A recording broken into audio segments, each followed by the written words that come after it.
بسم اللہ الرحمن الرحیم۔ زمین کو اس کائنات میں واحد قابل رہائش سیارے کے طور پر جانا جاتا ہے، مگر اب کروڑوں یا لاکھوں سال بعد دریافت کیا گیا کہ یہ بھی ایک مقام ایسا ہے جہاں زندگی کا پنپنا ممکن نہیں۔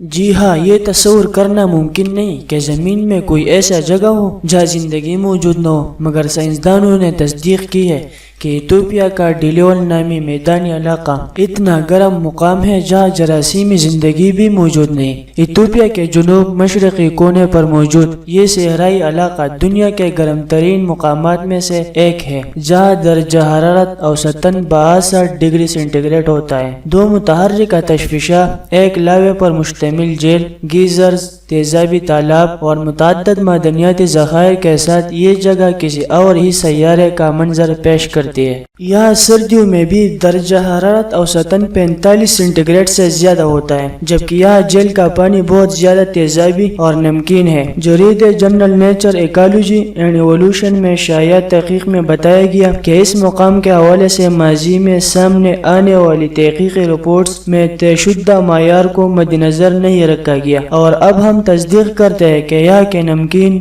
گرم اور تیزابی جیلوں یا تالابوں میں کوئی جراثیمی زندگی موجود نہیں۔ اس وقت سائنسدان زمین سے باہر دیگر سیاروں میں زندگی اور رہائش کے امکانات کے لیے سیال پانی پر توجہ مرکوز کیے ہوئے ہیں، اور ان کے خیال میں خلیات کو اپنے افعال کے لیے پانی کی ضرورت ہوتی ہے۔ زمین میں ہر جگہ جہاں پانی ہے وہاں زندگی کو بھی تلاش کیا جا سکتا ہے، اب چاہے وہ سمندر کی گہرائی ہو یا غاروں کی گہرائی، آتش فشاں کے علاوہ اور گلیشیر وغیرہ۔ مگر ایتھوپیا کا یہ علاقہ ایسا مقام ہے جہاں پانی موجود ہے مگر زندگی نہیں، اور سائنسدانوں کا کہنا ہے کہ اس کا مطلب ہے کہ اگر ہم کوئی ایسا سیارہ تلاش کر لیتے ہیں جس میں سیال پانی موجود ہو تو ضروری نہیں کہ وہاں زندگی بھی ممکن ہو۔